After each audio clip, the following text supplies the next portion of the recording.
Yeah. Dawn, you scared me. How long have you been there? Oh, just a few minutes. Earlier today I saw Miss Tolliver and your Grant enter the diner together. When my shift at the newsstand was over, they still hadn't left. So I used the greatest tool of an investigative reporter. Your ears? Time. When they left, I tailed them here. What do you think they're up to? Wherever it is, they seemed organised and determined. They mentioned the festival. Yeah, I heard that too. Has your Gran been doing anything different recently? Anything strange? She got a phone call this morning and rushed out the door. Call from Hiram Tolliver, it seems. She was either furious or terrified. Or both.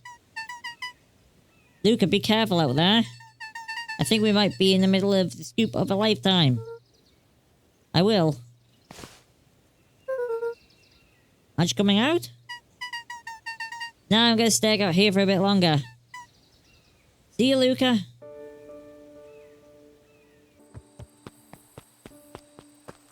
Here we go. Here we are.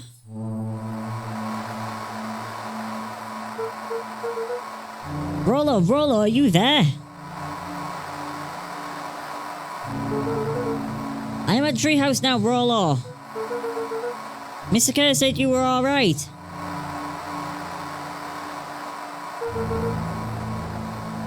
What happened out there?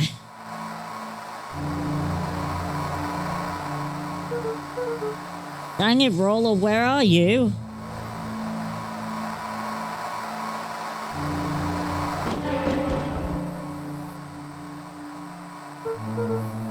Who's that? Luca could only see a cloaked shape behind the rocket. I've got weapons in here. So you better come out now. He strained to hear as a muffled voice began. Weapons? How could you hurt something that's already dead? Fear gripped Luca's throat. Who are you? What? You don't recognize me? I guess I don't even recognize myself anymore. Luca stared at the ground for a moment, trying to place the dampened voice. The figure shifted slowly from behind the rocket, revealing itself to Luca.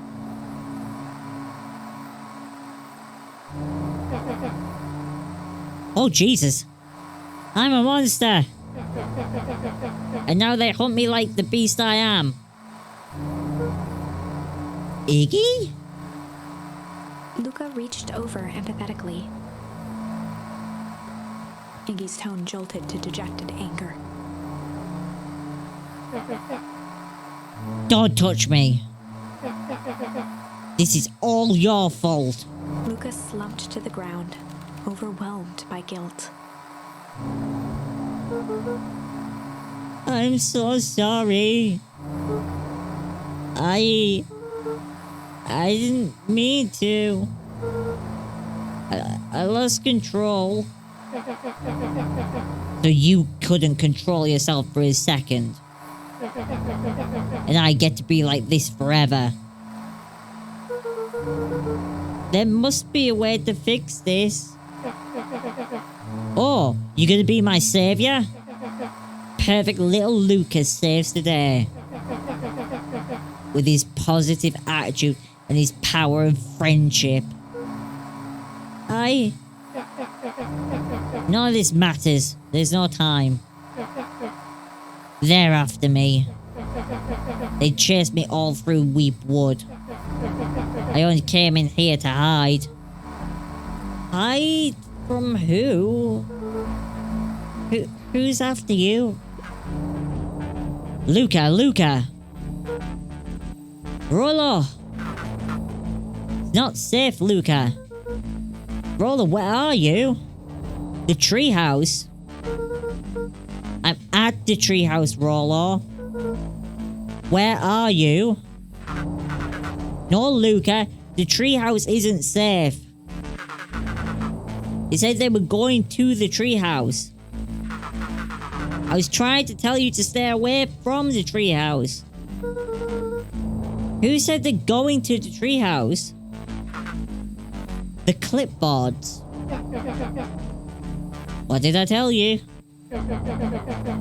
Those perennial harvest wackadoos are after me. They've been chasing me, yelling questions at me. What sort of questions?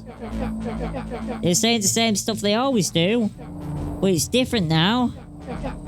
Less asking, more threatening. We're gonna figure this out, Iggy. Yeah, well. Thanks.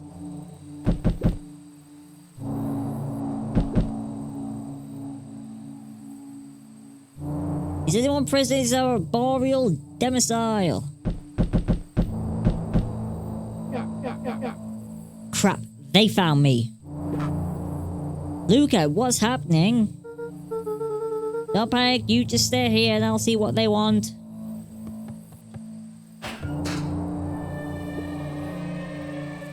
Hello, Mr. Van Horn. Why are there so many of them? What the hell? They all look the same as well. We would love to hear your thoughts. Do you have time for an informal chat? Oh god, this is creepy. We will be brief. Your time is valuable to us. They're all the same. Why are they all the same? Be down in just a second. What the hell? Okay. This is freaky. We have a problem. Luca, you gotta get out of here. Who's out there? Is it them? Yeah, it's the clipboards. A bunch of them. How many? Maybe all of them? Yeah, you were right. They are saying the same stuff, but with the creeping up cranked to 10. Might young Iggy be present? We would love to hear his thoughts. Okay. Run. He slumped to his knees. I don't know what to do. I'm just so tired. Luca, what do we do? Luca grabbed the walkie-talkie and headed for the window. Follow my lead. Luca and Iggy climbed up the back of the treehouse to its roof, where Rollo had constructed his MCDC, the Mission Control Defense Cannon. From behind the crowd of clipboards, William Kerr strode forward, a warm smile on his face.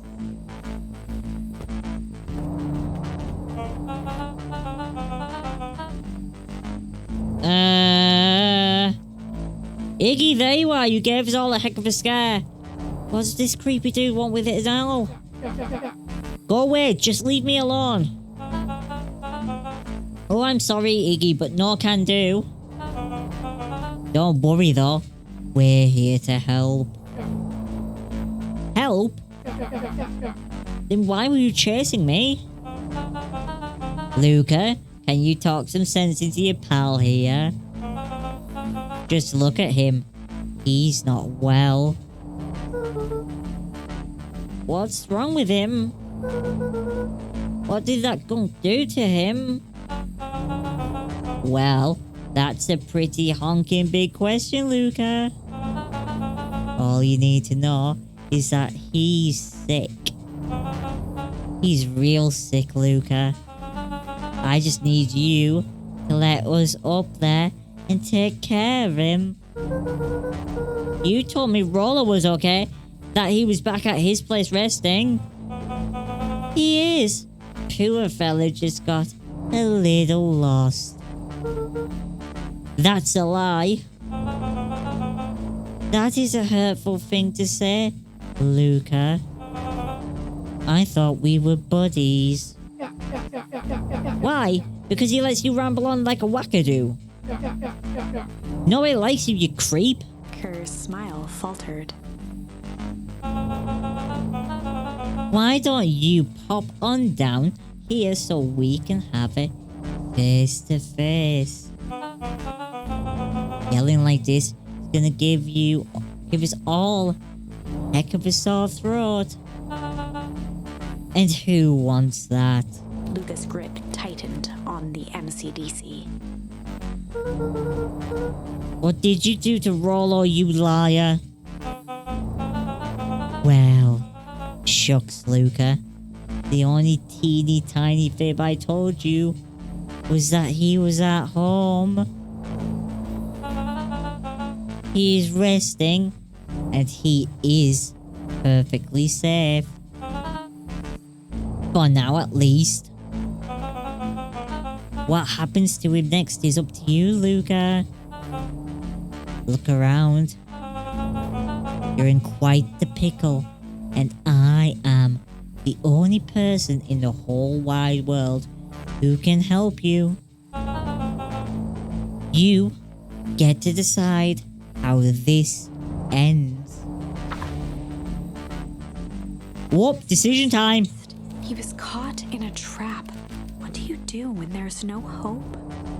He wiped his cheeks with a sleeve. What are you gonna do, Luca? Luca drew himself up and decided to take the only option that he had left.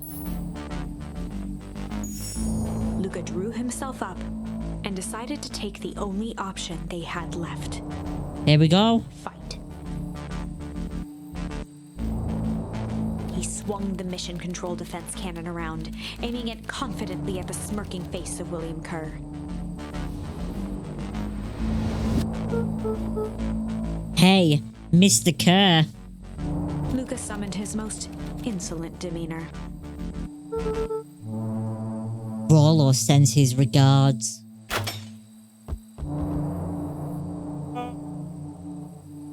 Hey! That was uncalled for, more than a little rude, and just plain unsanitary. Luca, I really did think we were good pals. What a shame that it's come to this. Kerr turned his back on the two boys. End this. With a nonchalant wave of the hand, he made his exit. As the clipboards began to slowly advance on the treehouse, Luca looked to Iggy with resignation in his eyes. The end. That escalated quickly. Maybe discretion was the better part of valor here. Okay. Let's put a pin in this for now. Iggy took a step towards Luca, his sneer lit by the glowing puddle. Bet could see tears welling in Luca's eyes. His fist clenched. Some things about Beacon Pines were very different from the city, but a bully from a hayseed town is really no different from a city bully. Beck took a deep breath and thought, well timed to bust out there. Tickles. Well, time to bust out the tickles. Hey Tish, wanna see something cool? Yup. Check it. Beck lunged forward and began to tickle under Tish's arms.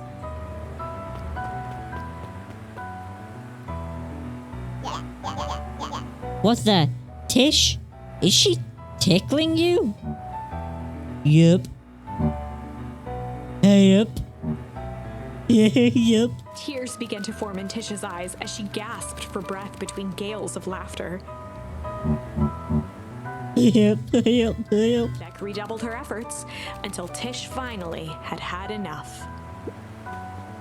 Yup. What just happened? She seems nice. Sorry for the interruption. I think you were just threatening us. Eyes darted around, a realization dawning on his face that he was now outnumbered. I just remembered. I have somewhere to be.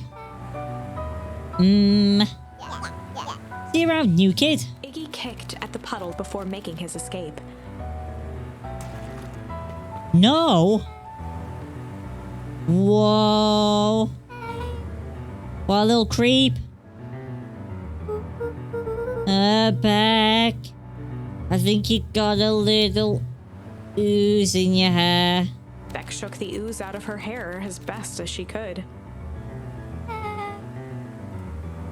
Is it bad? It depends. What are your feelings about having a more mature, refined look? Oh god. Chapter 4. The Best Policy. Luca paused for a moment, catching his breath. He'd only just met Beck, and somehow he already managed to drag her into this mess. Hopefully he could make it up to her. But finding Rollo was his primary concern. Okay. We've got to search for Rollo again. Luca, what the hell are you doing out here? And why did a kid with grey hair just run past us here, panic? Roxy and Fitz looked drained. It was clear they'd spent all day searching. That's Beck. I don't care who she is. What happened? We were just helping look for Rollo. Luca, I need you to start telling me the truth. Roxy's temper could often be dismissed as the impatience of an older sibling. But this was the most intense Luca had ever seen her. Her eyes were wild and unfocused, looking straight through Luca. We're running out of time. In a torrent of rambled words and tears, Luca broke down. Rollo and I were just playing in the Wheatwood yesterday. We were investigating lights at the old Valentine warehouse.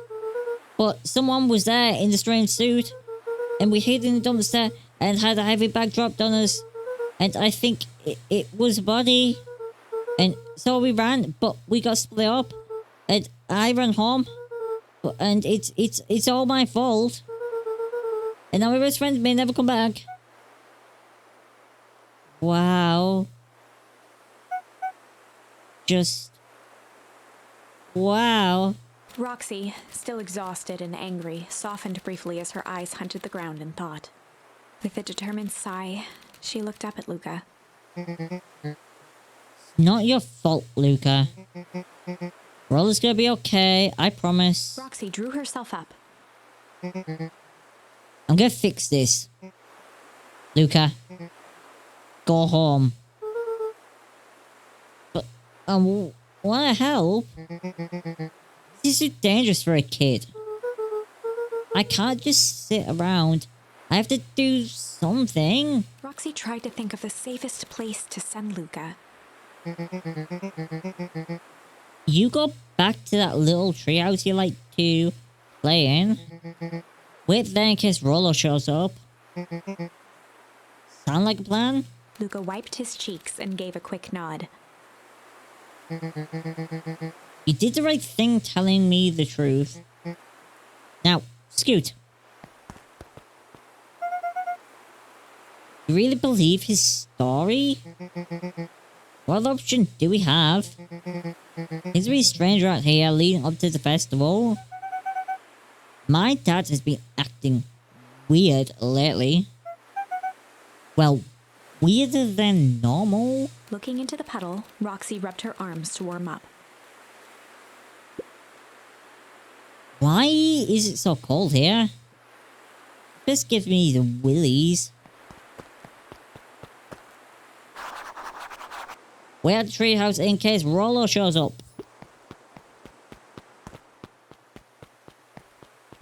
Mr. Nuncree jumped with a start. Whoa, don't sneak up on an old fella like that. Sorry? Who are you talking to? What? Luca motioned to the phone booth. Oh no. I was just checking because I thought I heard it ring. But the dang thing never does, of course. Yeah, I've never seen anyone use it really. The whole thing's a waste of money if you ask me. Any words from Rollo yet? Not yet. A long time for a boy to lose his way. Rollo knows those woods too well to get lost. I suppose you're right. See, the boy's antics have this whole town worried sick. And ticks. We all know Rollo likes to play his little pranks. You think this is a prank? What other possible explanation could there be? Not playing a prank, he didn't get lost. What took him? I know it. How would you know that? Unless... Luca, is there something else that you know? Mr. Nuncreed gently placed one of his substantial hands on Luca's shoulder. Dang it, boy. If there's anything you know, something that could help your friend, you need to tell folks. Luca peered up at Mr. Nuncreed. Kind eyes warmed a stern face. There was a deeper emotion hiding beneath it all. It was subtle, but Luca could sense something eating away at him.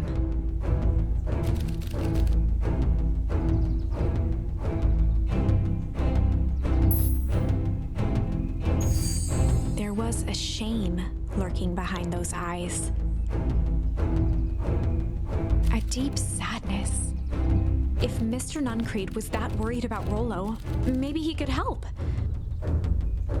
Okay.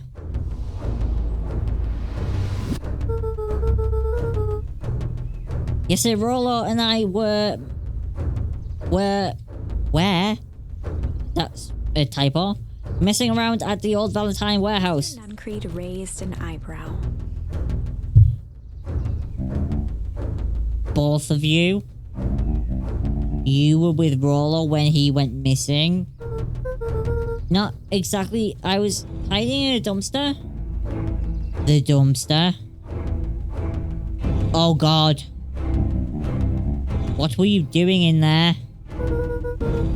At first we were just looking around.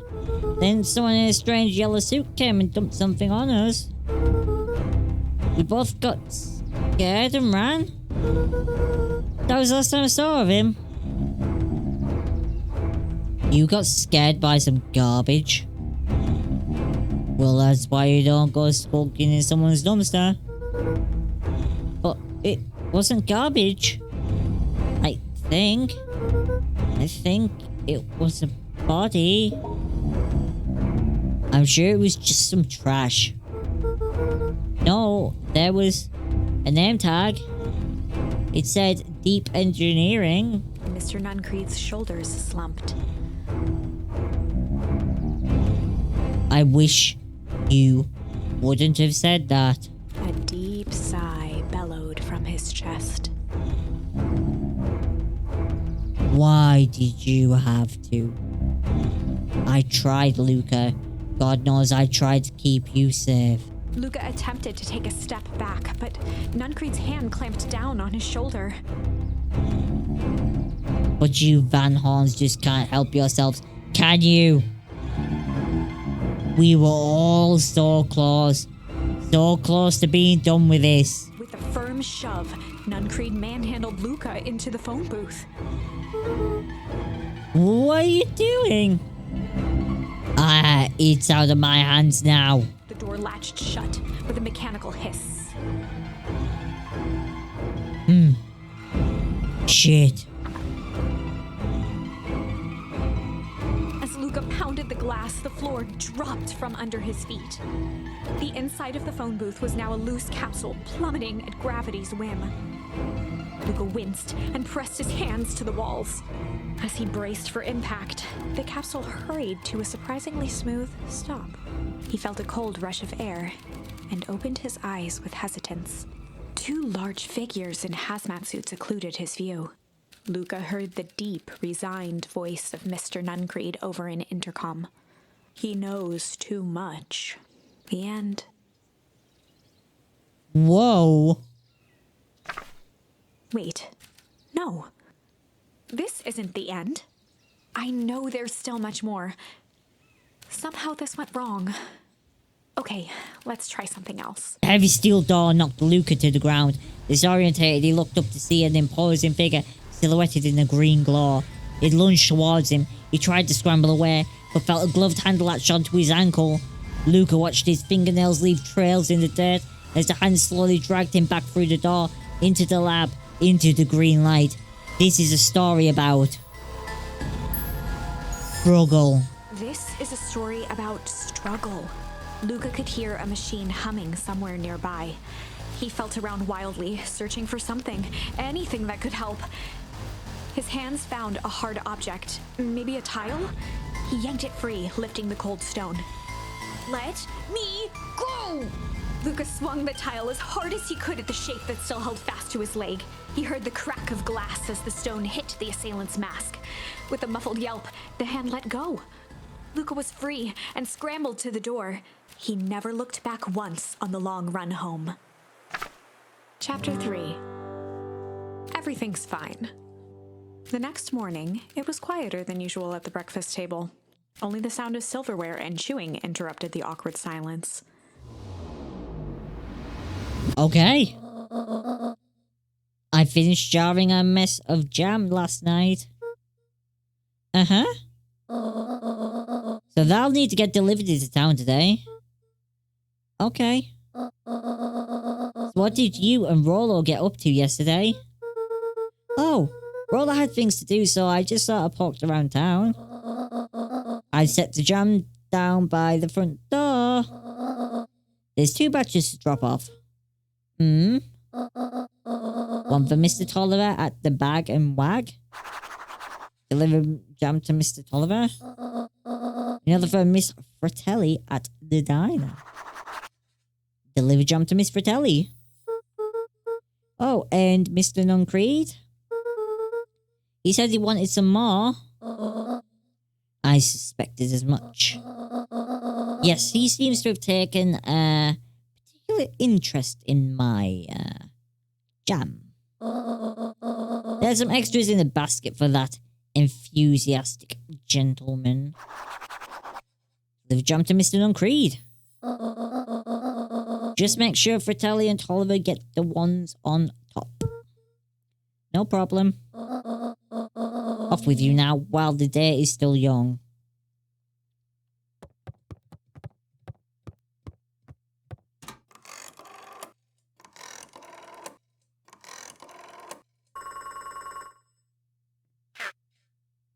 Oh?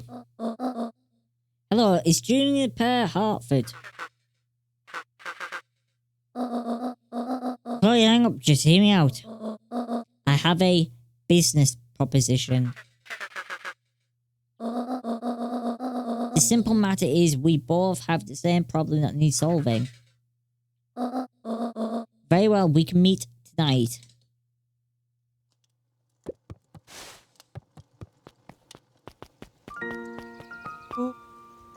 Okay. So about yesterday, Roxy can be so annoying. But good news, no more boring chores for me today.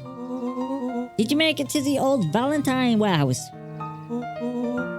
So, what did you find? Give me the dirt. Something happened. There was someone else there. What? Who was it? Was it aliens? I knew it would be aliens. No. Zombies? No. Alien zombies? What else could it possibly be? Rollo. I've got to deliver these into town first. Wanna catch up after? Ooh, is it a whole thing? Sounds like a whole thing. Yeah, we should talk about it there. Here. Meet me at the treehouse tonight. I'm not sure what this treehouse is that you speak of. Meet me at Mission Control. Roger that, Space Cadet.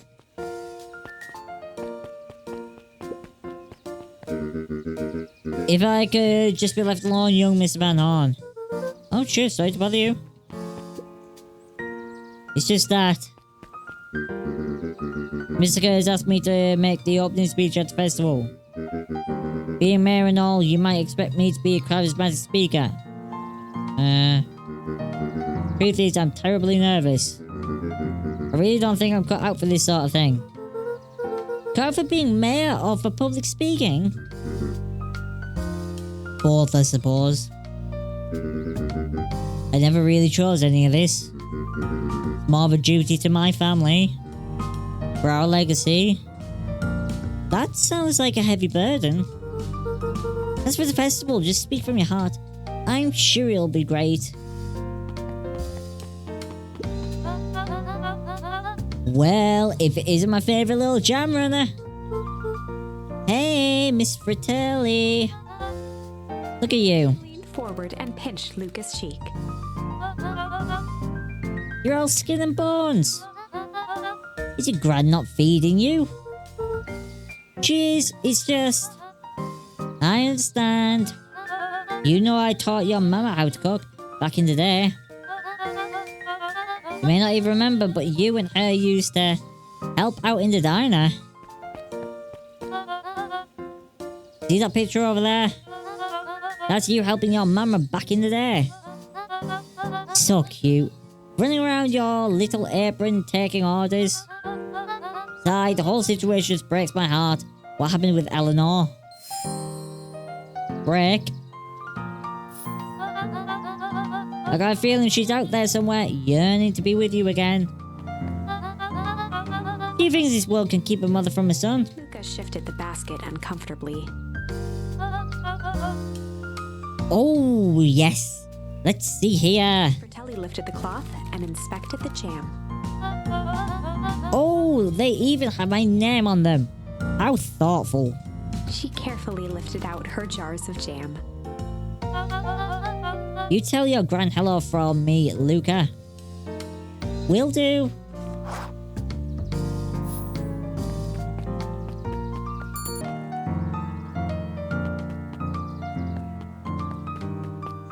Huddled at his counter, Hiram Tolliver was meticulously shining apples. More accurately, Hiram Tolliver was meticulously shining one. Okay, hello? With Beep! Mr. Tolliver fumbled the apple, flailing at the air as it fell. Oh, sorry. No bother, no bother. Leaned forward and lowered his voice. I see you have something for me. Yeah, Gran gave me some jam I'm supposed to give you. He leaned in a bit further. Jam. Yes, these ones on top. She wrote your name on them. Mr. Tolliver leaned back, speaking loud enough for anyone to hear. Ah, yes. The jam. Thank you so much for delivering this jam to me. He reached forward and snapped up the jars of jam, giving Luca a little wink. I shall put it on my store shelves. Post haste. Okay. I should finish any deliveries. Of course. Of course. He leaned in for a final whisper. Of course.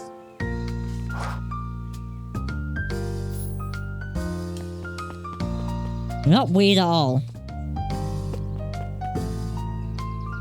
How do you keep the ice cream cold? We keep them on ice. Where do you get the ice from? I don't know, somewhere cold. How do they keep somewhere cold? Look, Bert. Do you want some ice cream or not? No, I'm good.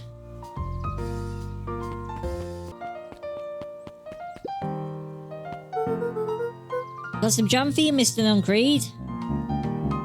Luca, you seem chipper. Aside from being on a delivery duty, it's a nice day. Mr. Nuncreed eyed Luca for a moment, then nodded in agreement. Uh-oh. I suppose it is. So do you want your jam? Oh, right. Usually Juniper drops those off herself. I I guess she's busy today. Anyway, this is my last delivery for the day. Oh, in that case. Then Creed snatched the basket from Luca. I'll hold on to the basket until the next time I see your gran.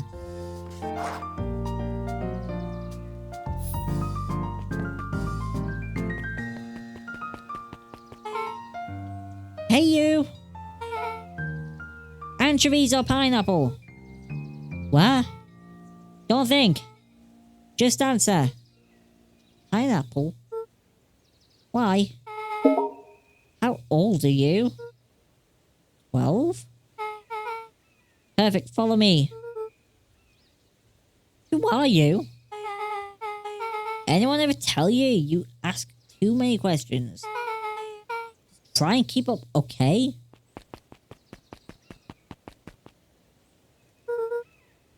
What just happened?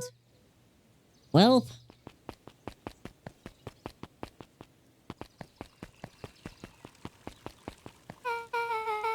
Hey! What a crazy coincidence! Here's my new friend I was just telling you about. Oh, that's wonderful. Yep, we just hit it off. Oh, really? Get this, his favourite pizza topping in the whole world is pineapple. Oh, and what is your new little friend's name? Beck locked eyes with Luca. The look on her face was equal parts expectant and desperate. Luca Van Horn. Nice to meet you. I'm Nellie, and this is Ilona. We're Beck's parents. Beck gave Luca a quick nudge. Oh yeah, Beck told me all about you.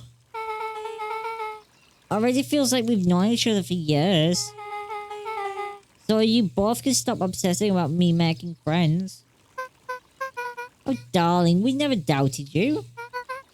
It's just that for children with fewer than 5 close friends, probability of a stunted development doubles. But 1 down, 4 to go, I guess. Is that really true? Is that really true? What Nelly means is that we just want this to move to be as easy on you as possible. You can relax. A friend has been friended. This calls for a celebration. Luke, you must join us for dinner tonight. Dinner? Wow, another coincidence. I actually asked him and he said he would love to. It's just wonderful. In that case, we should pick up some groceries. You two don't get into too much trouble now.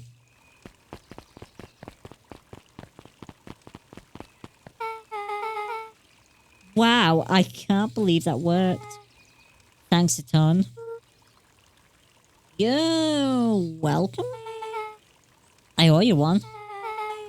My mums are great and all, but they can be a bit much sometimes. Our house is a little cottage next to that big mansion place. Wait, you live on the Valentine estate?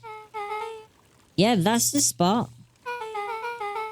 Meet me by the big creepy gate.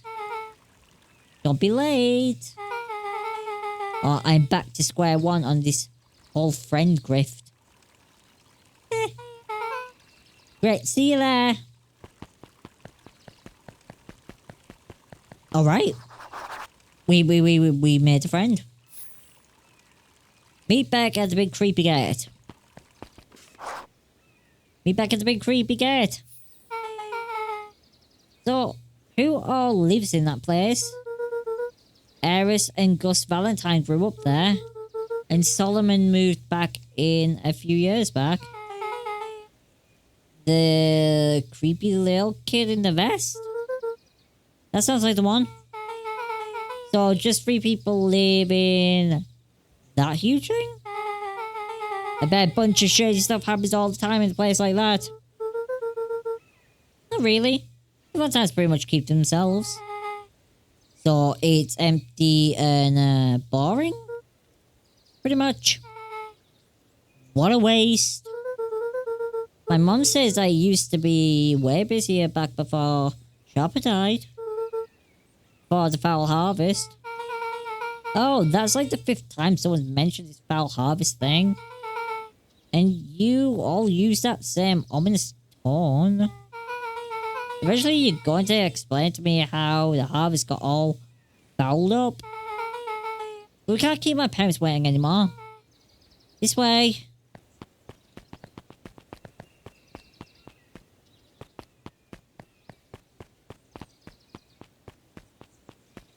Okay. Most kids would just ditch me by this point. Why are you still here? You look like you could use some help. You know what, Luca? You're not so bad. Let's get through this as simply as possible. Just eat, smile, and nod. Fun. Great, whatever you do, don't bring up their work. I think I can handle that. Beck took a long breath, then gave a firm nod. Here goes nothing. Chapter 4. Dinner with the Moodwills. Ilona Moodwill was worried about change.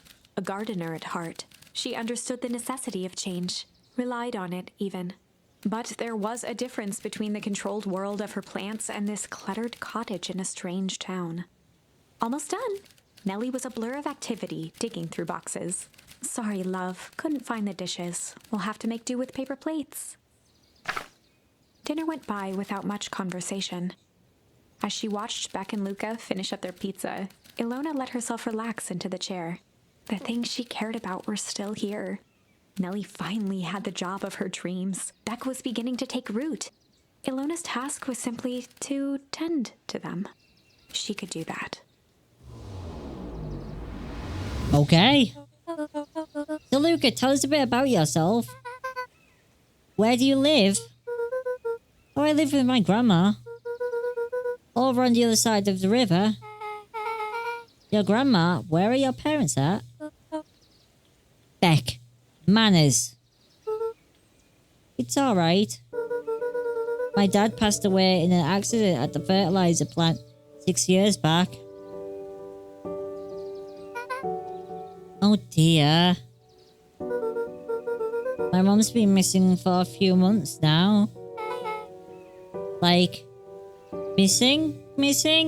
Luca's eyes were fixed to his plate, pushing a chunk of pineapple around with his finger. Nellie was the one who eventually broke the silence. Luca, how did you like the pizza? Oh, it was good. Very good. Normally we'd put more effort into dinner. Ilona nervously gestured toward the boxes. We aren't fully settled in, and Beck had mentioned that it's your favourite. I'm sorry? Are we just skipping the part where he said his mom was missing? Beck! I'm sorry, Luca. This move is all a little tired. Luca wiped his face with his sleeve. No, it's fine. So, Beck said that you moved here for work. Beck gave Luca a swift kick under the table. Ow. I mean, what brought you to Beacon Pines? Oh, you were right the first time. We're here for work. Nellie won't tell you this, but she's a brilliant chemist. I don't know about brilliant, but I do love it. She's brilliant. Perennial Harvest made her the newest lead research of deep engineering. Whoa! She's tied with deep engineering! She makes it sound more impressive than it is. I'm just happy that I get to make a difference in the world. Perennial Harvest is at the forefront of evolving agriculture into something more useful than sprinkling water and excrement on the ground. Glanced over to Beck. She seemed to be holding her breath.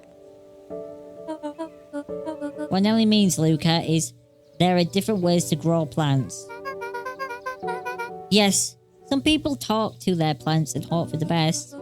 And some people happily leave their job to allow a loved one to pursue their dream.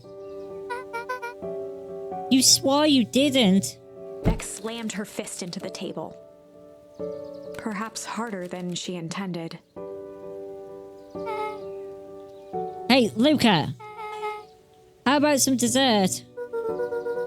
I actually have to meet my friend Rollo soon. Luca glanced outside to gauge the time.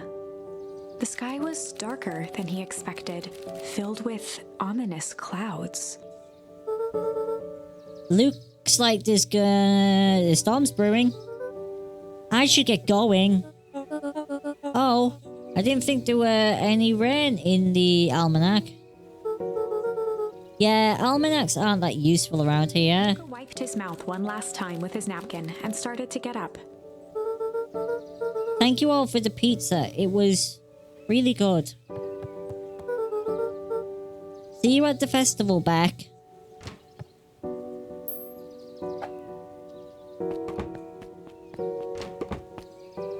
Wait up. I'll walk you home. Surprised, Luca turned around. He knew Rollo could be prickly around new people. But Beck seemed cool. Rollo would warm up to her eventually. Probably. Luca began to respond, but the sky answered for him as the clouds above began to. Oh, we got rumble and break. Luca began to respond, but the sky answered for him as the clouds above began to rumble with ominous thunder.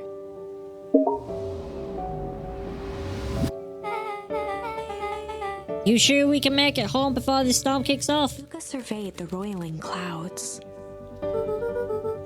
I say the odds are good. Maybe you should stay here and I'll just make a break for it. At that moment, the heavens opened up, unleashing torrential rain.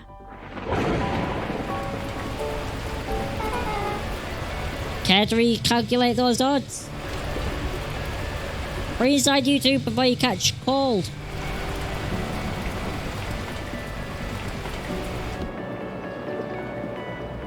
Luca, Nelly will keep trying to reach your gran on the phone. In the meantime, you two hold tight. Sorry, not much to do up here. Most of my stuff is still in boxes.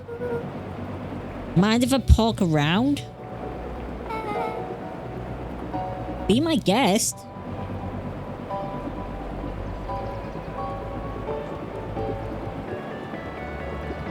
Luca squinted into the eye hole of the microscope.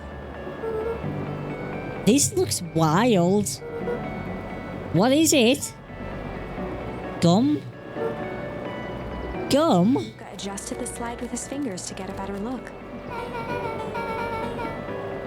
I'm tracking the structural integrity of gum with increasing amounts of chewing.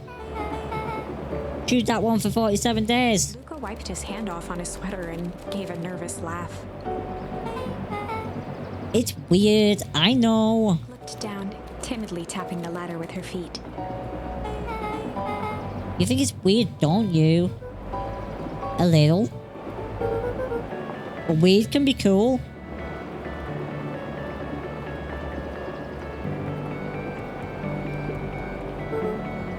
Oh, wow. Rollo and I have a radio just like this at the treehouse. Probably not exactly like this one. My mom and I tore the whole thing down to the bolts. Fixed it with some state-of-the-art vacuum tubes. She seems pretty awesome. She gets carried away sometimes. I think she feels guilty for working too much. So when she does have time for me, she showers me with high-tech overcompensation. One of the toggles. I bet you could get all sorts out of these stations on this. Not out here in the boonies. You wouldn't believe the stuff I could pick up back in the day. Around here it's all farm pots and static. Ah, shucks. down to examine the bouquet of wilting flowers. Judging by the odor, they were well past their prime. Pungent. He flipped open the attached card. Happy trails from Coach Walker and all the Fairview Condors. Why you weren't kidding about poking around, huh? Oh, sorry, was this from your old school? The most recent one, yeah. Some schools gave me going away cards. Some did flowers. When they're really trying to feel good about themselves, they did both. So you've moved a lot. Yeah, that's the thing with having a brilliant parent. There's always a better job somewhere else.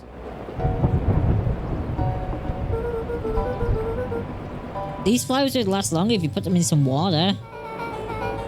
That's the sort of thing I'd do if I cared. We cared enough to keep them is all. Luca, can I ask you something? Of course. Damn! Didn't that hurt? I'll be honest. That hurt more than I expected. Well, at least you look cool doing it. Beck took a moment to watch the rivulets of water running down the window. Do you ever feel alone? Like, even when people are around? Well, Rollo can be pretty absent-minded sometimes. I'm serious. Does it ever feel like your family doesn't care what you want? It didn't used to feel that way. I know Gran loves me, but sometimes when she looks at me, it's like she's looking at a problem. Luca took a deep breath, exhaling slowly. I know the feeling. How do you deal with that?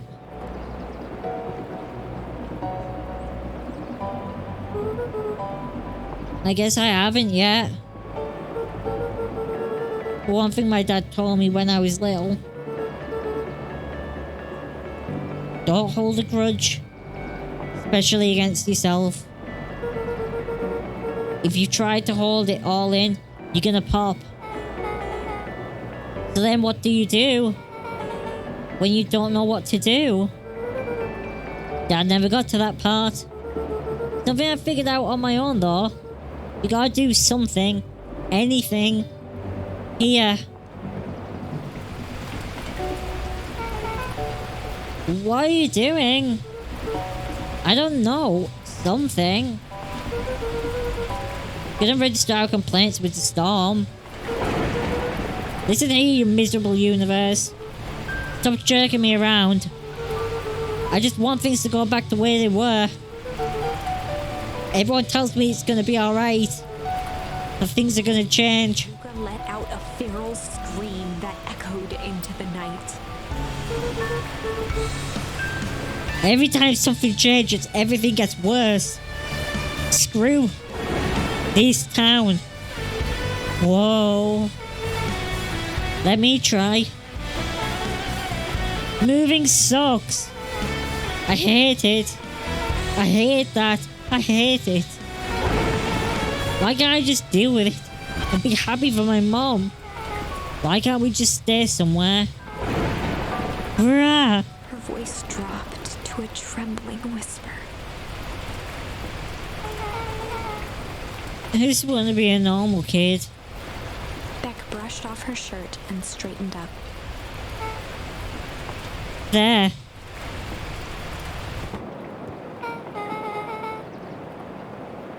Wow. I actually feel a little better. As abruptly as it began, the storm abated. Thanks. I needed that. Me too. I should head out before the rain starts up again.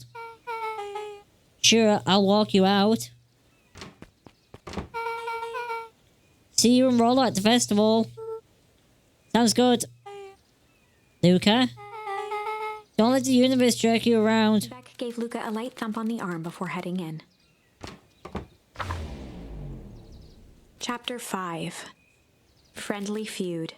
The air was heavy with the hard rain's residue, the smell of wet things. Despite his dreary surroundings, Luca felt at peace. He'd never shared those details about his dad with anyone, not even Rollo. But it's not like this changed anything. Rollo was still his best friend. Adding Beck to the group would help balance things out. Everything's better in threes. This is what Luca told himself as he headed to the treehouse. Wow. Powerful. Powerful stuff. Catch up with Rollo at treehouse. Rollo, are you still up there?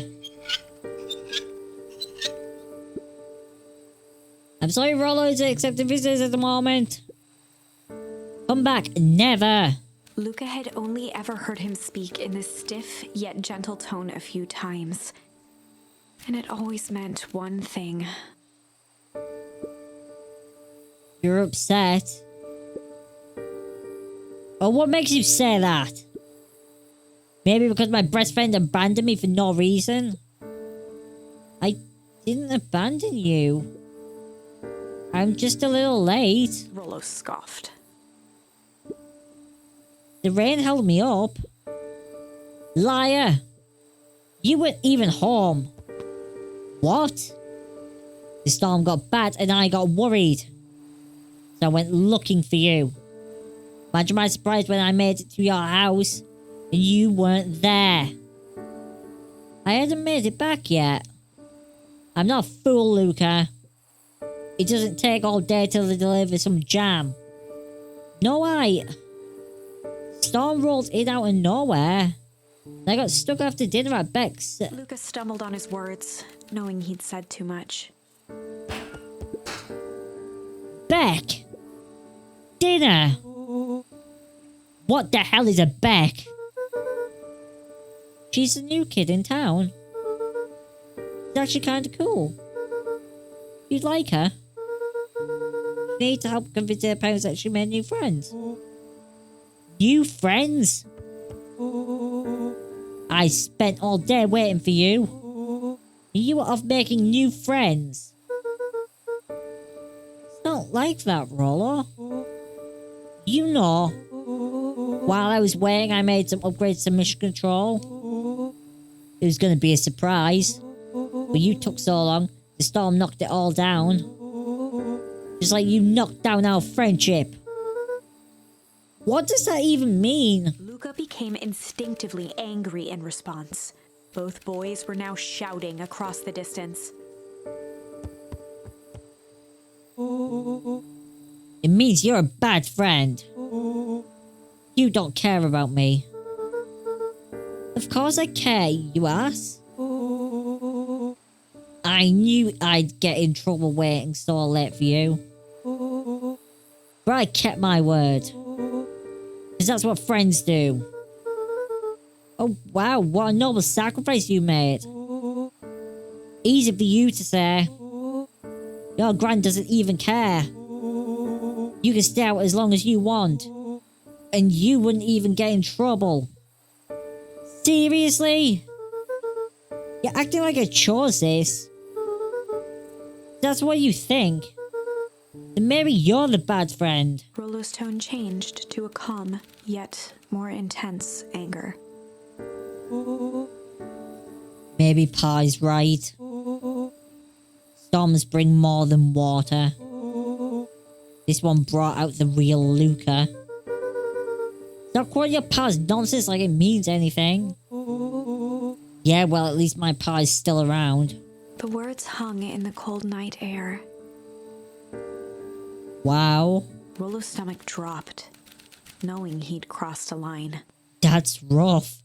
Rollo, wow. That went dark fast. What a thing to say. He's maybe his best friend. But it was too late. Luca, Good night, Rollo.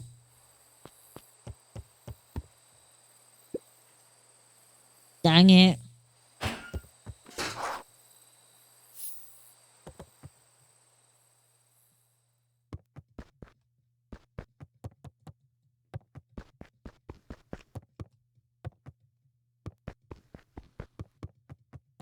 What am I do? Turn the light off?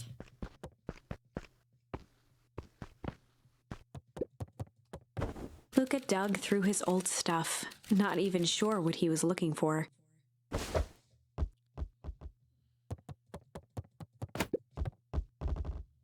Rollo. What a jerk.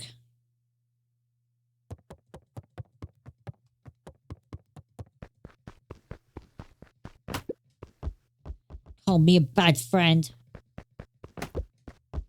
Urgh. I'm Rollo. Look at me and my amazing family.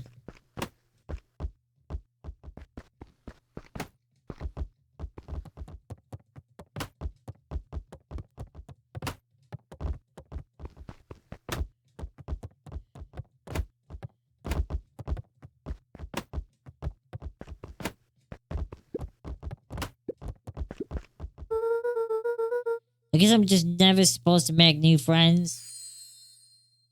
Weep.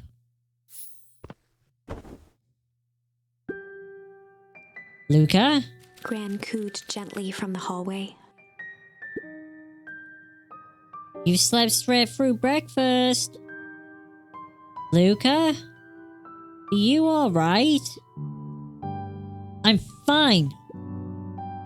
Don't feel like getting up yet. Okay, I'll leave the oatmeal by the door.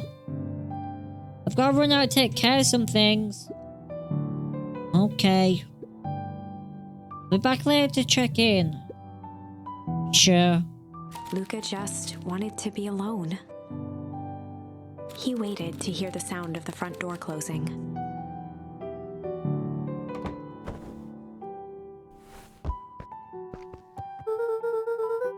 Brother thinks I'm still going to the festival with him. He can shove it. But brother's still gonna go to the festival. It's gonna be so miserable.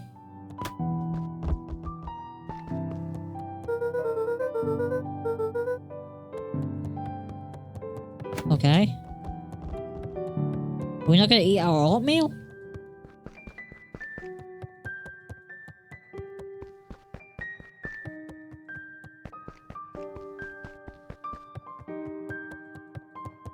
We're not gonna eat our oatmeal?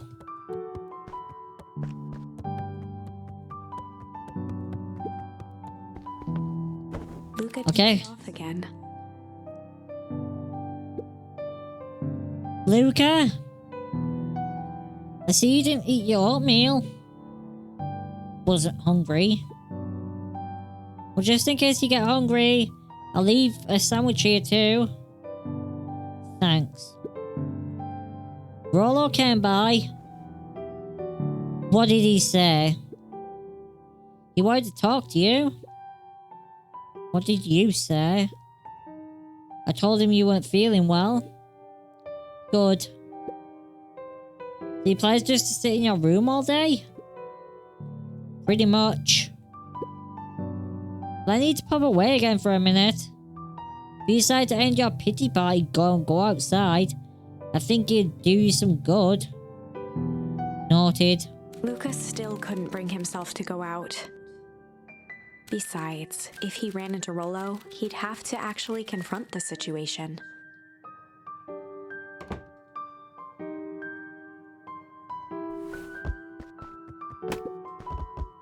There's never anything interesting at the festival anywhere.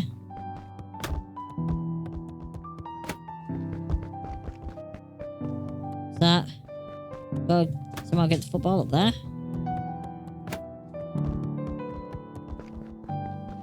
So weird doing this, by the way. There we go. The Adventures of Hank Atomic. The complete first volume. Carefully opened the cover and began to read. Rollo had received it for his birthday. A special hardcover edition with behind-the-scenes commentary and bonus art. Rollo cherished it, but asked that Luca keep it at his house. Luca wasn't sure if it was because Rollo didn't trust himself with it, didn't trust his sister around it, or just wanted an excuse to come hang out at Luca's more often. Whatever the reason, Luca didn't mind. but it had stayed right there where Rollo had stashed it ever since. Now, at the foot of his bed, Luca lost himself in the pages. He'd read it all before, but at this moment, it somehow felt sentimental. He was well into issue number 5 when he heard soft footsteps from the hallway. Luca? Another little friend came to see you. A girl named Beck Moodwills. You said you met yesterday. What did she say? Is she here? She was just dropping by. I told her you weren't taking visitors today. Oh. She seems nice. Yeah. You had a fight with Rollo, didn't you? Can I come in? Maybe later. Alright then. I'll leave dinner on the table, kitchen table, in case you want a bite before bedtime. Realizing it, Luca had pouted away the entire afternoon. He once again felt the weight of it all and allowed his weary eyes to close. Luca stood in a vast black expanse. He looked up at his father standing beside him. Walt was working a straw at the bottom of a fountain glass, trying to collect the last bits of milkshake. Dad, where are we? Taking a final loud gurgling sip, his father peered up from the glass. He jangled the straw playfully with a warm smile, then lifted the empty glass as if to point into the darkness. The source? Luca's eyes followed his father's gesture. In an instant, he was sitting in front of a blazing campfire. Across Okay. him sat a large figure in a yellow hazmat suit. Oh god. His voice was a scratchy. It's gonna be another nightmare. If it isn't the man of the hour, make yourself comfortable. Luca held his shivering hands over the flame to warm himself. It doesn't work that way here. Their yellow-gloved hand pointed to the base of the flame. It's a cold flame. See? Luca peered at the base of the fire. It wasn't wood that was burning. It was Beacon Pines itself. Wow, that's terrifying. Tiny buildings, freezing and crumbling as they were consumed by flame. Oh wow. These small shadows moving in the burning city. People. Luca leapt to his feet. We've got to help them! The figure gave a dismissive wave of their hand. Why waste energy helping people who can't even help themselves? The figure bent down to examine the panicked crowd as they desperately tried to stop the flames. They only care about what's right in front of them. Wow. Not like us. Luca's voice was a trembling whisper. Us? The figure slowly stood up, grabbing its helmet with both hands. With a jolt and a twist, the suit emitted a gasp. A cloud of torpid mist escaped, slowly revealing the face within. Luca's own face looked back at him. Older, worn, distant. The sensation was oddly familiar. Whoa. As if he'd caught his own reflection by surprise in the mirror. Okay. The doppelganger smiled. I tried to help once. He gestured towards his face. And all it got me was this. Lucas staggered back. You aren't me. Luca felt a hand catch his shoulder. His father was there again, beside him. Every choice sets us on a path. This is the end of one of your paths, son.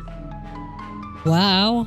Luca watched his older self shake its head ruefully, its face twisting into a cruel grin.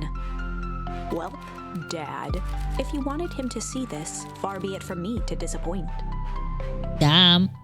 So one of the past leads is to be a complete arsehole, apparently. Luca watched in shock as the figure took a confident step forward and plunged into the flames.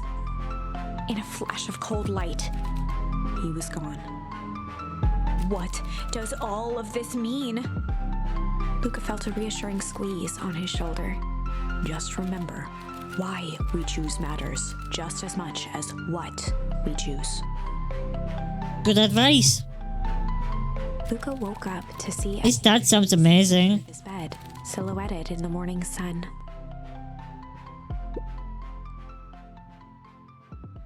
Mom? No, dear. It's only Gran. Luca rubbed his eyes. The kind, concerned face of his gran came into focus. How are you feeling? Fine. Anything you want to talk about? I don't feel like talking. That's just as well. How about you sit there and listen a bit? Whatever you roll on thought about doesn't matter. But he... Gran silenced Luca with a gentle pat on the leg. Fights between friends happen. What was said doesn't matter. The important thing is that it's not the last thing you ever say to each other. But you said stuff about my dad. Well, do you think he meant it? No. He was just mad. Did you say any of these things you said to him? No. Good. Almost appreciate friends in their best moments and accept them in their worst. Accept.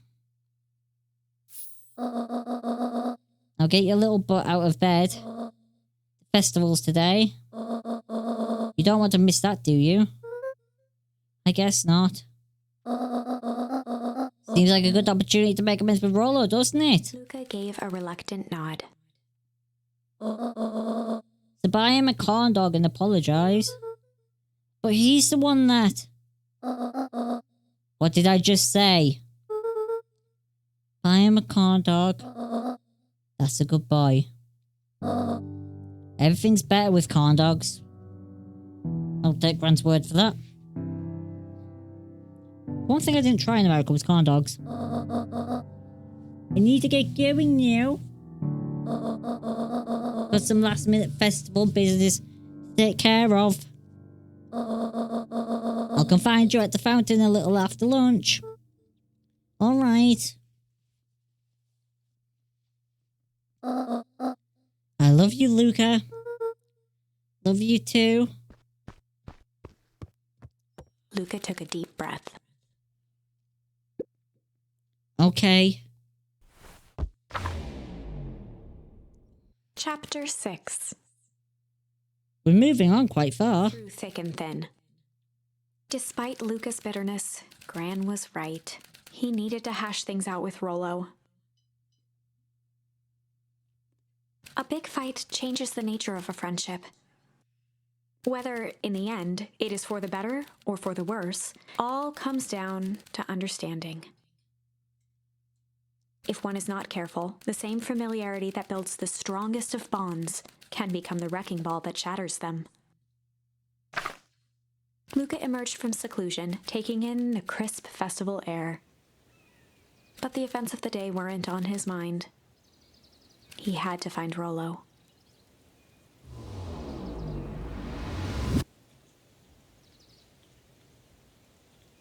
Okay.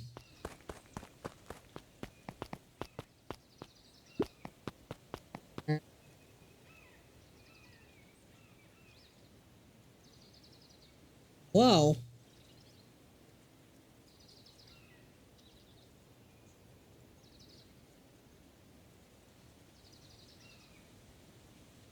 Luca!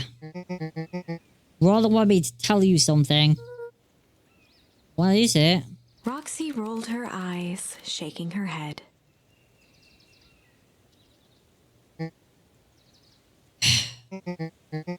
Space adventure. Though you needn't buy it. If you be brave, go somewhere quiet. Roxy, I don't... It's a riddle, Luca. Goofy little brother wants you to find him. Luca looked down and kicked at the dirt. Look, I know you two had a fight.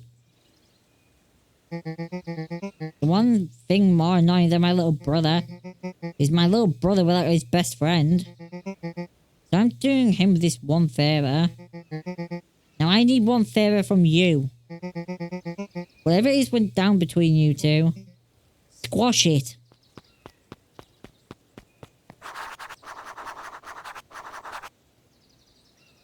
Special event that really needed by if you brave, go somewhere quiet. The library's somewhere quiet.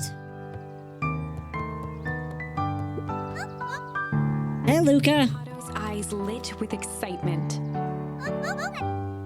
I've been expecting you. Grab on solving the first riddle. The first? Oh, you didn't think that was all, did you? Roller does go all out, doesn't he? Kato straightened up and cleared his throat as if preparing to sing. Ahem. On planet Farpole, you may take issue. When the fifth king dies, you need a tissue. Kato stared at Luca eagerly. Get it? Want me to tell you? No, it's okay. Let me figure it out. And when you find it, bring here to be verified. Say you want a hint, the offer still stands. On Planet Farpole, you may take issue. When the fifth king dies, you'll need a tissue.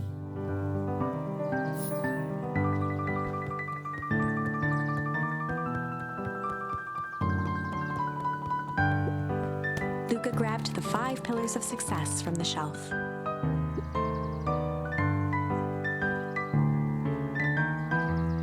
Okay? Luca grabbed the 5 pillars of success from the shelf. Luca grabbed The Issue with Self-Help, a helpful guide, from the shelf. Luca grabbed 500 meals for 1 big pot from the shelf. Not them.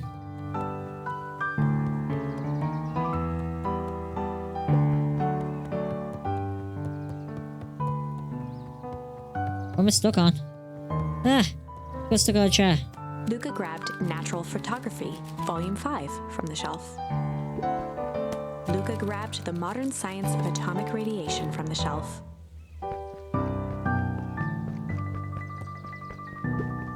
Luca grabbed The Adventures of Hank Atomic, issue number 4, from the shelf. Luca grabbed The Adventures of Hank Atomic, issue number 5, from the shelf.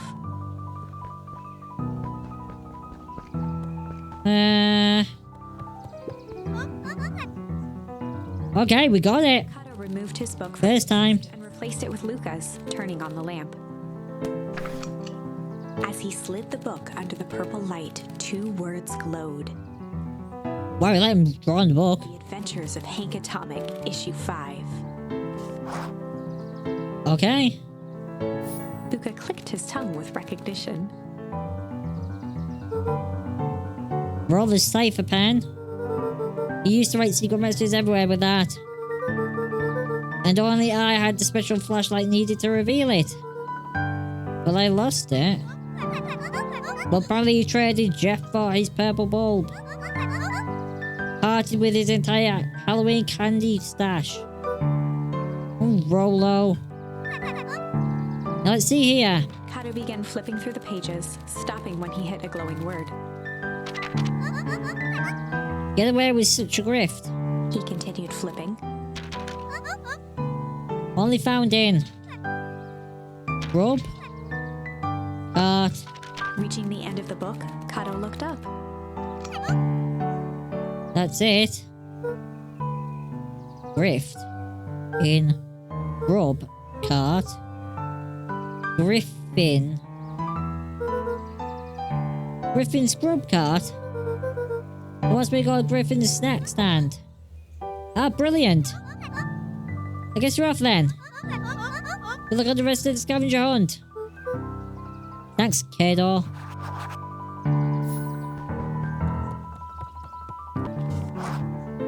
There we are. I got it first time. Hey, Griffin. Did Roller come? Before Luca could finish his sentence, Griffin handed him a corn dog. Oh, that's it? Well, I'm paid for, enjoy. I thought it was supposed to be a riddle or something. Luca shrugged, taking a sizable bite out of the corn dog. Ugh. It's cold. Yeah, that's been sitting there for a while. Roller might be sure to give you that one specifically. Well, that's just... Luca tongued at his cheeks, feeling something rough between his teeth. He reached into his mouth and pulled out a slip of paper. Oh, come on. He shook off the bits of corn dog to read the slip. I pick up when you need some pep. Near the fountain up the step. Luca finished off the remainder of the corn dog. Sorry, this is going to be a whole thing.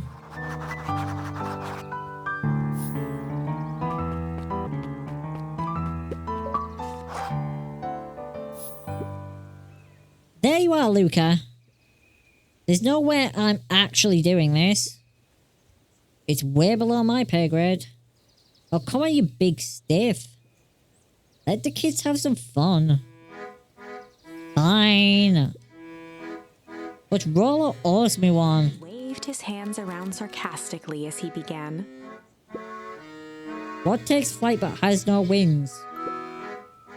The final task of friendship brings. See, that wasn't so hard. Hard. I feel cheapened somehow. I think it's sweet. What takes flight but has no wings? The final task a friendship brings. What takes flight but has no wings? Good luck, Luca.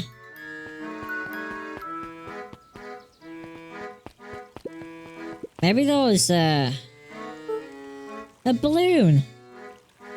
Hey. Did you find a comic book? Yep. And you got the corn dog? Yeah. Well then. I know it doesn't make up for what I said, but here, you've earned this. Rollo sheepishly handed Luca the balloons.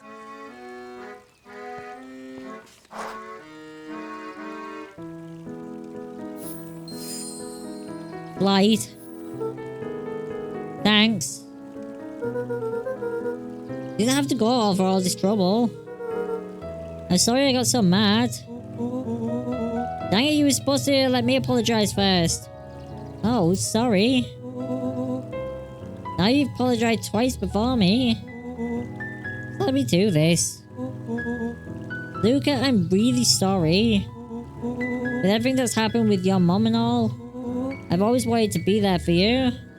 Be a good friend, you know. When you said you were hanging out with someone else, I kind of freaked out. Rollo. Still my turn.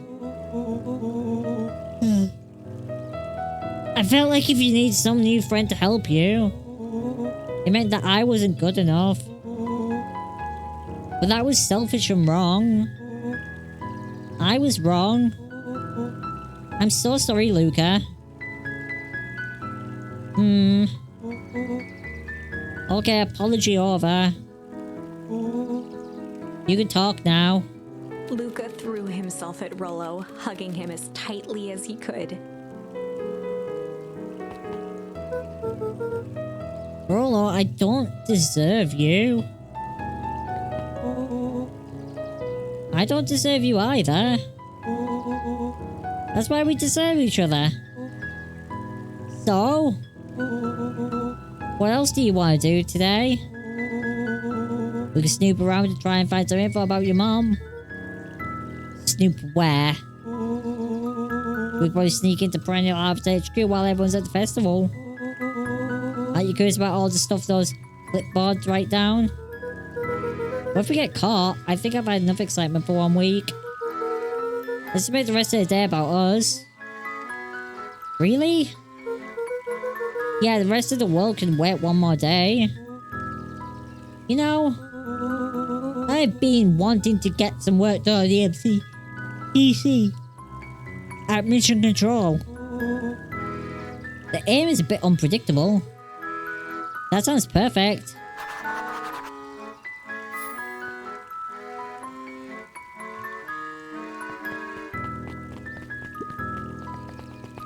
Off we go.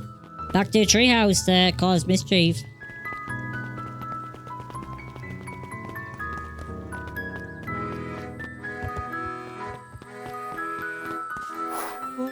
Oh, I almost forgot. I ran into your gran this morning. She asked me to give you this. Rollo handed Luca an unopened letter. I'll leave you inside if you want to read it now. A letter? Luca, some things are going to happen that might be difficult for you to understand. If I am honest, I hardly understand them myself. But whatever happens, I need you to know that I love you.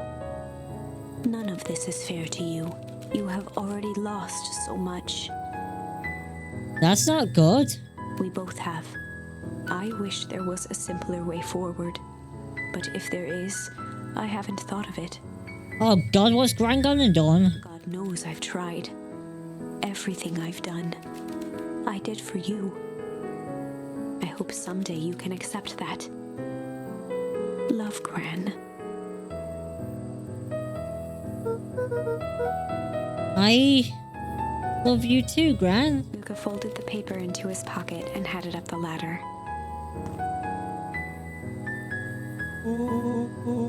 What's up with the letter? Anything you want to talk about? Maybe later.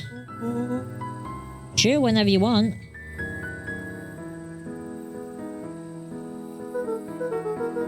You know, you really didn't have to go to all that trouble to just apologize. I know, but we've been looking forward to the festival for weeks. After I ruined everything with my big mouth, this was the best way to make sure you still had a good time without me. Rollo. Luca was at a loss for words. But that was fine. Words aren't always necessary. The festival seemed nice. Was it nice? We can still go. Nah, this is fine. Well, there's always next year. Sadly, this was untrue. A distant rumble shook the treehouse. Huh? What was that? Oh man, we've missed the fireworks. It was not fireworks. It was something the boys couldn't possibly comprehend. Something as old and cruel as time itself. Death?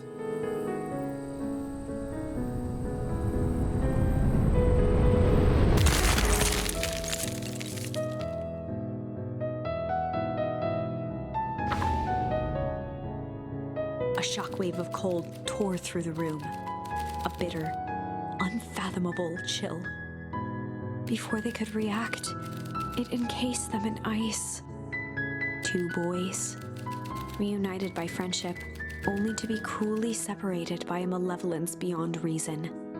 Whoa. So, our story ends on this melancholy scene. In a silent treehouse turned statuary, in a town brought low by its secrets, sits a pair of friends, alone, together. What's sad? For the rest of time. The end. Damn. No, that can't be the ending. It simply can't. I won't accept it, and I hope you won't either. There are more endings, more possibilities. I can feel it. We are just going to have to sort through them all until we find the one that fits.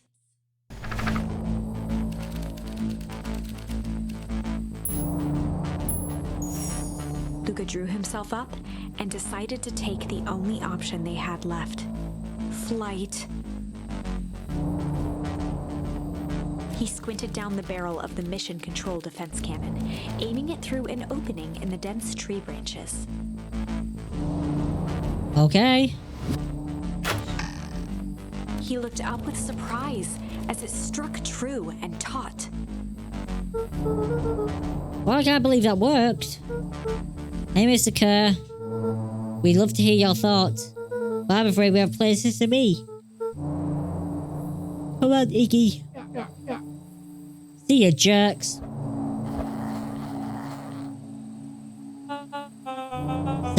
Fine. We know where that leads, Sam.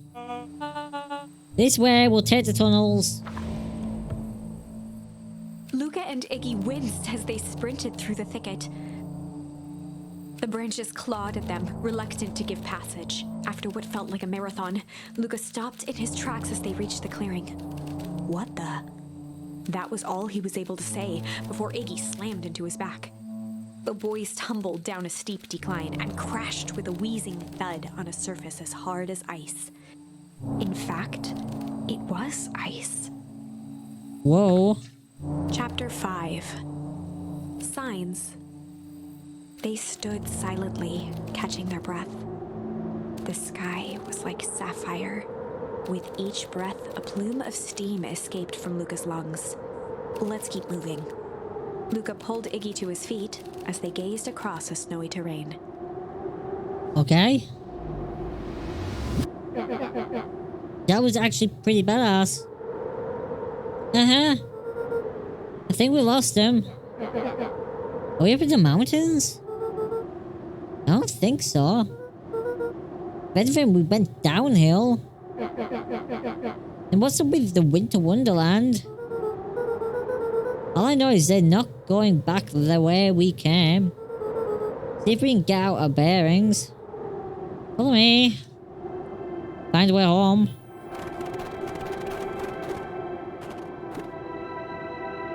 What's the readout? Still just above 258 Kelvin. That's down a bit from last time. Should we report this to Mr. Kerr? Meh. Still within safe ranges. Maybe spreading, but it's under control for now. Even a small nudge in the equilibrium could cause a cascade. Dude, relax. There's 3 more sites to hit before we can punch out. Let's get this over with.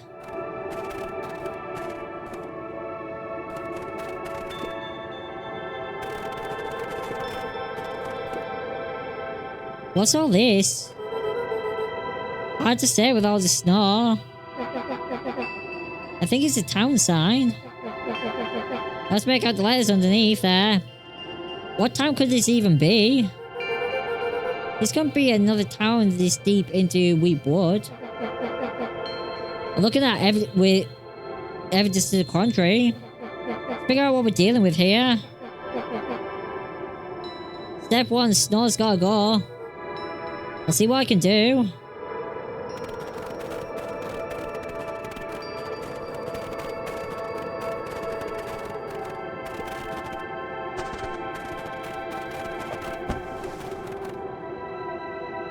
Welcome to Beacon Pines. Disbelief at the sign that now clearly read, "Welcome to Beacon Pines."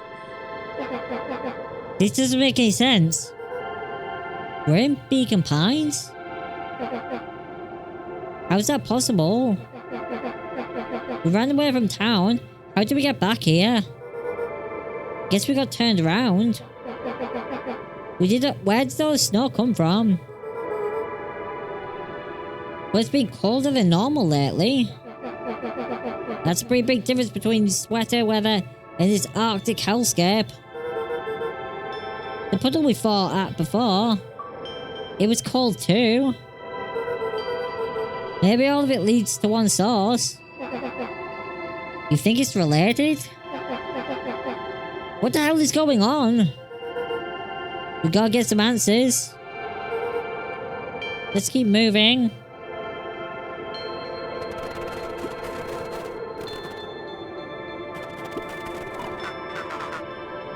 Luca, are you there? Luca had almost forgotten the walkie-talkie he was carrying. Whoa, is that Bose or Kerr? I have enough bad time to do out in all those woods. I looked at Iggy with hesitation. No need to be rude. With a resigned sigh, Luca responded. Seems like the only dangerous thing in the woods is you. He speaks, the young man of the hour. Now, how in tarnation did you end up with one of our radios? Just lucky, I guess. Boy, howdy. You Van Horns are full of surprises, aren't you? You knew my parents? I never had the honor of meeting your father, but your mom was sure a handful. Luca winced, shoving the walkie-talkie back into his pocket. We gotta keep moving. The fencing listened, each chain link encapsulated with a translucent layer of ice. Looks like the stuff they put up around wheat wood. The stuff who put up? I don't know.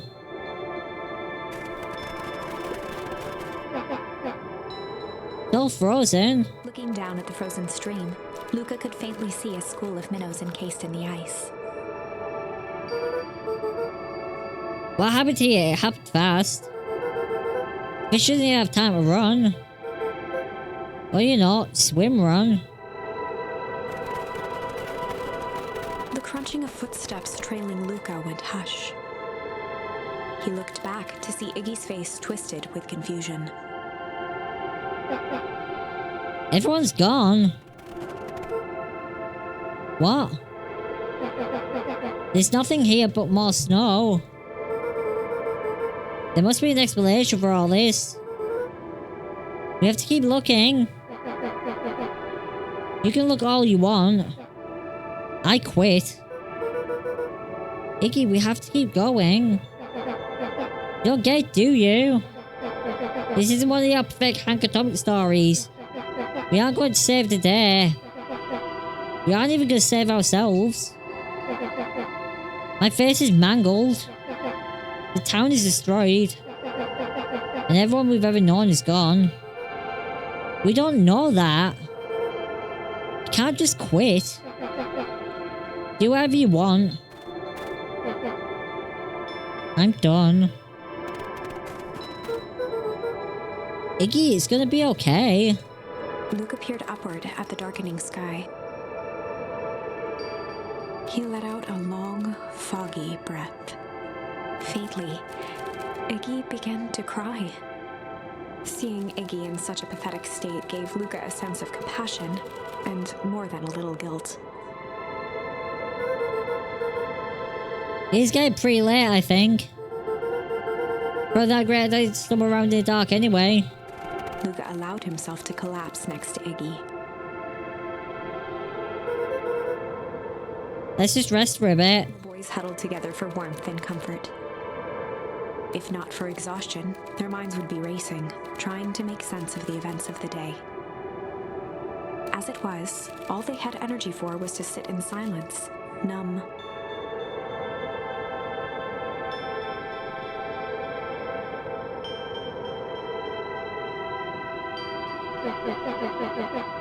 The way the snow covered everything over. It's kind of calming. Yeah. I haven't had time to say it, but thanks. Huh? We're getting us away from those creeps. I saw it froze up back there. Iggy, I should be the one apologizing. This all happened because I lost my temper.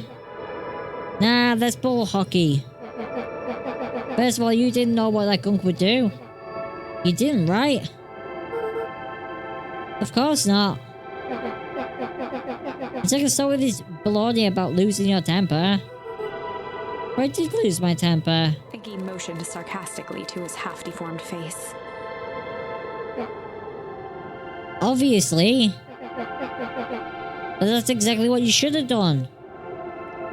Huh? As being a horse's ass. You were supposed to be a horse's ass in response. That's how it works. Iggy, I'm having a hard time following. You wanted me to fight you? Of course. Jeez, you goody-goody types take forever to understand this very basic point. Why would you go around saying cruel things to start fights? Iggy shrugged. Something to do. You're an asshole because you're bored? Sometimes I just feel empty. You wouldn't understand. You and Rolla are always having a blast together. Laughing and chilling, that dinky little treehouse mission control. Iggy now wept openly. Perfect little Luca Van Horn. With his perfect life, little life. My life is not perfect. Everyone in town likes you. Not everybody. Hell, that new girl hasn't even unpacked yet and even she already likes you. You have Tish. He wiped his nose with his sleeve. I love Tish. Tish is great. But she ain't exactly the world's greatest conversationalist, you know. Luca gave a warm chuckle. I get that impression. Iggy cleared his throat as he wiped his eyes. It must be raining out here. Definitely. Iggy arched into a wide yawn. We should probably try to get some sleep. Yeah. Let's lay low for now. Tomorrow we'll get to the bottom of all this. Luca's eyelids began to slowly drift shut. Luca? Yeah? I always did want to see inside of your dinky little treehouse. What did you think? Not bad. I'll give you the full tour when we get back. You know what? That's all Luca could whisper before succumbing to sleep. Iggy snuggled in some more. When it comes to the worst days of my entire life, this one wasn't half bad. The house smelled of warm bread. Luca was playing with toy blocks on the living room rug. He looked up to see his parents on the couch. Another dream. Mother held his father's head in her lap. She idly stroked his hair while humming a song. A voice behind Luca spoke. "This is how you remember them, huh?" Luca turned to see his own face. The doppelganger from his dreams, still clad in a yellow hazmat suit, still carrying a look of disdain behind empty eyes. "Aw, look at this perfectly cozy scene. You know it wasn't really like this." The figure picked up a toy block and inspected it. "It's amazing the facades that one can build given the right materials." What? Not that I blame us. These are a child's memories, all warm and fuzzy. You don't remember, do you? Lucas snatched the block from the figure's yellow-gloved hand. "Remember what?" The doppelganger pointed to the couch. "The last day we saw him alive. The day he chose to abandon us." Luca turned to look at his father, still lounging on the couch. "That's not true. He didn't abandon us." Oh, wow. The doppelganger waved his hand dismissively. "Everything is true here. It's just a matter of what we choose to see." Okay. "Let me show you." The world flickered and pulsed. Luca was sitting next to his bed, listening to his heartbeat with one of his dad's stethoscopes. The doppelganger limped into the room. Now, we both know that's not how this went." Okay. He grabbed Luca's hand and guided the stethoscope to the floor. Wow. Luca heard muffled shouting, brought close by the stethoscope. It was his parents, fighting. Okay. "Do you remember what we did next?" Parents were fighting. Gave a slow nod and crept down the hall to peek through the banister. He could see the outline of his mother at the bottom of the stairs. "Damn it, Walt. We can't afford to get involved in this." She was scared. His father stepped forward. "What am I supposed to do? Just watch?" Okay. "There's a sickness in this town, and we both know who's behind it. I swore an oath to help people. I won't turn my back on them." Luca's mother grabbed Walt. She was crying, pleading, "I can't lose you." Walt calmly removed Eleanor's hand from his shoulder. "What's right is right, and what's wrong is wrong." Okay. I could never live with myself if I let Sharper get away with this. Eleanor raised her voice. Spare me your bullshit platitudes. What about our son? Damn. Flinched, dropping the stethoscope down the stairs. Walt turned with a panicked smile. Luca, is that you, buddy? With tears in his eyes, Luca descended the stairs. Mom? Dad? What's going on? Got a question? Dropped to a knee to meet Luca eye to eye. Nothing, buckaroo. Your mom and I just got a little overexcited is all. Damn. When's, I don't know. Luca placed the stethoscope against his father's chest. His heart was racing. It sounded like you were going somewhere? Yep. Walt gently removed the device from Luca's ears. Wonder what he's up to. Listen to me, Luca. I have some business to take care of. Sure you do. Time to tuck you in. Okay. Hugged his father tightly. Promise? Walt stood up and walked to the door. He glanced over his shoulder. I promise. With a wink and a grin, he put on his hat and strode out into the evening sun.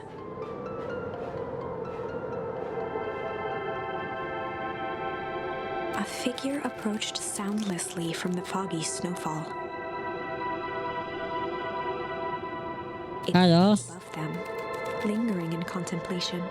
Slowly raising one hand above Iggy, it snapped out 2 brisk raps on his head. From a deep slumber, Iggy sprang up defensively. Okay. Get your hands off me. Whether it was the calming presence or the recognition that he was not in danger, Iggy felt his clenched fists lower. Just what do you think you're doing? Looked up, gradually remembering his whereabouts. The figure exhaled a cloud of warm vapor. You just said they've caused a lot of commotion. What's that supposed to mean? Take it easy, Iggy. We were asleep minding our own business. You're the one running around knocking on people's heads.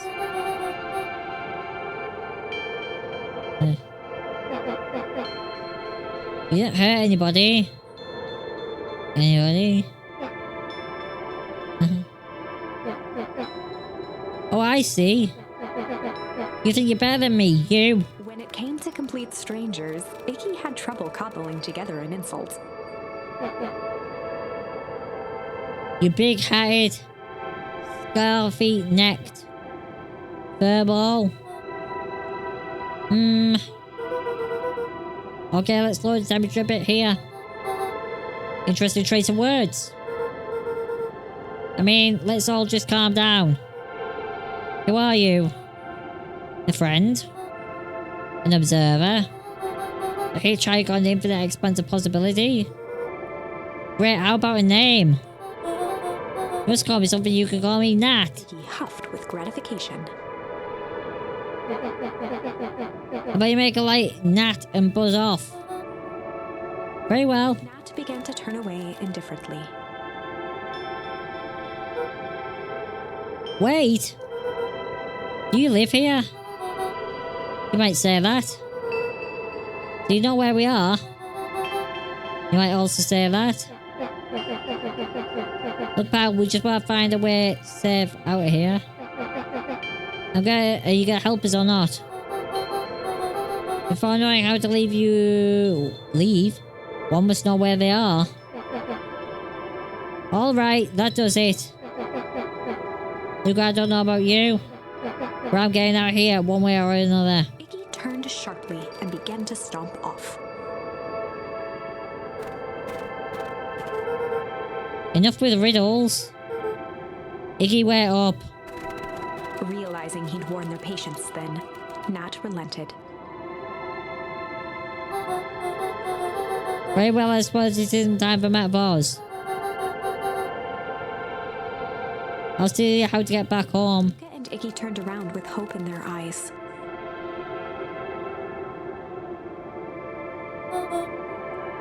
Come here. Nat took a deep breath in.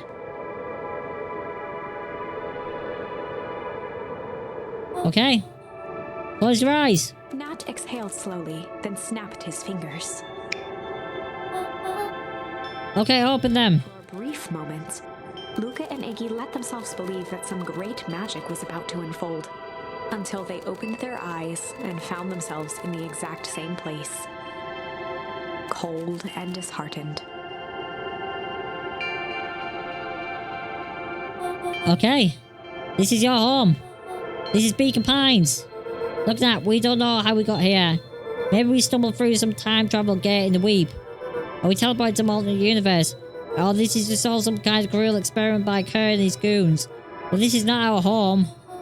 Don't you close to the truth? The reality is much less fanciful. Just give it to us straight. So be it. As I said, this is Beacon Pines. The original true Beacon Pines.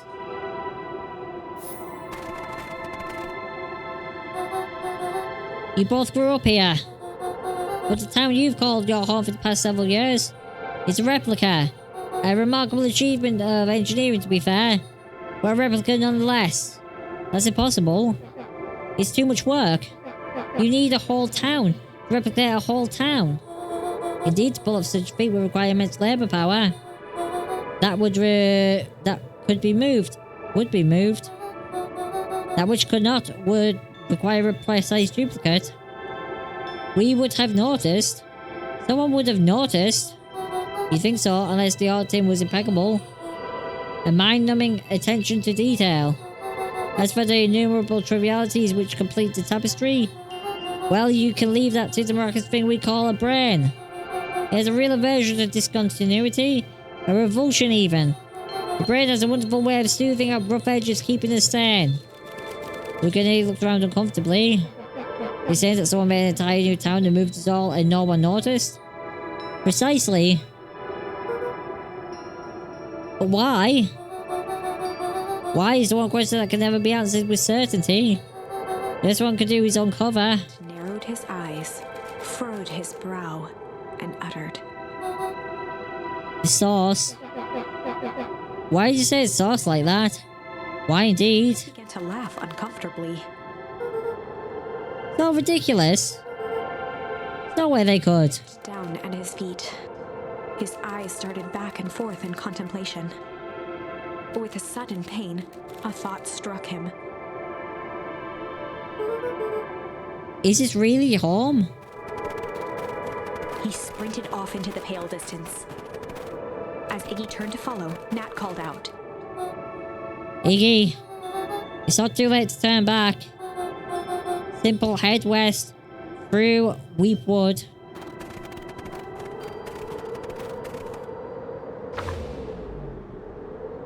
Chapter 6. The Source. Nat expressed his sympathy with a shrug and sauntered off as unassumingly as he'd arrived. He'd given Luca and Iggy what they needed, and nothing more. As Luca sprinted across the snow, the events of the past few days became clearer, pieces to a larger puzzle.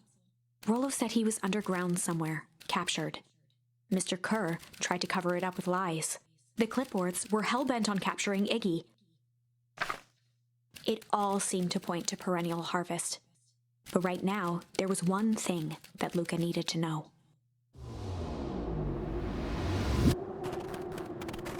Luca stopped dead in his tracks. The tree was gone, uprooted and moved, leaving a raw gash in the earth.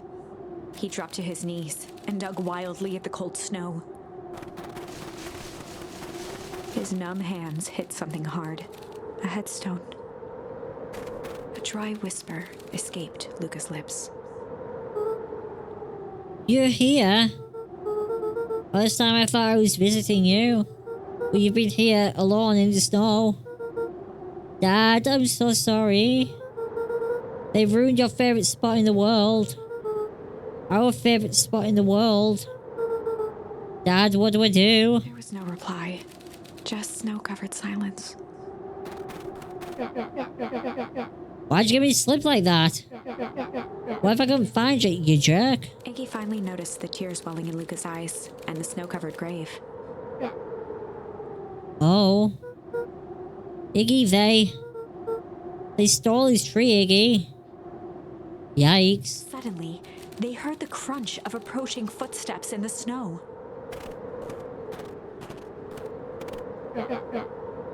We gotta hide.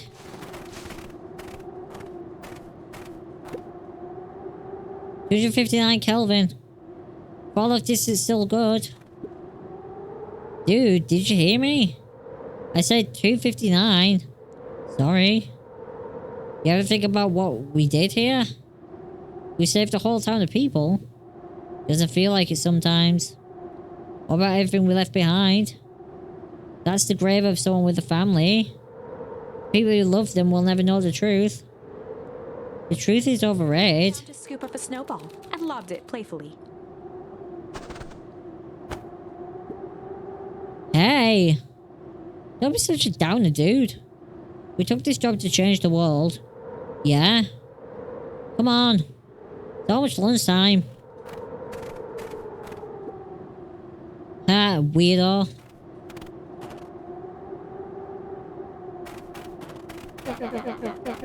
Here, I thought I was a jerk. These dinguses are out here literally dancing on graves. Luca stuttered through heaving sobs. I thought I was visiting him. I thought he was with me. Not gonna lie, that's a bad break. Here's some advice. Luca, a solid smack on the back of his head. Hey! Who's any of this helping? What? Sitting here in snow crying like some pushover? Who you helping? Iggy, look what they did. They lied to everyone. Blah, blah, blah. Luca Van Horn, you're a lot of things, but you ain't no pushover. What did I tell you before? What some jerk comes at you acting like a horse's ass? I should stand up for myself. Hell yeah! Heard this merry little band of clipboards pulled off this switcheroo for a reason, right? That mentioned something about a sauce. Luca wiped his eyes with a sleeve. What's that? The sauce must be all fairly valuable to perennial harvest. Sure would be a shame if something unfortunate were to happen to the precious sauce, wouldn't it? What do you have in mind? If it's small enough to steal, we snatch it. If it's too big to snatch, we smash it. What if it's too big to smash? Iggy flashed a mischievous smile and cracked his knuckles. I'm always up for a challenge. Gonna make this right, Dad, I promise. Let's do this. Look at the sauce.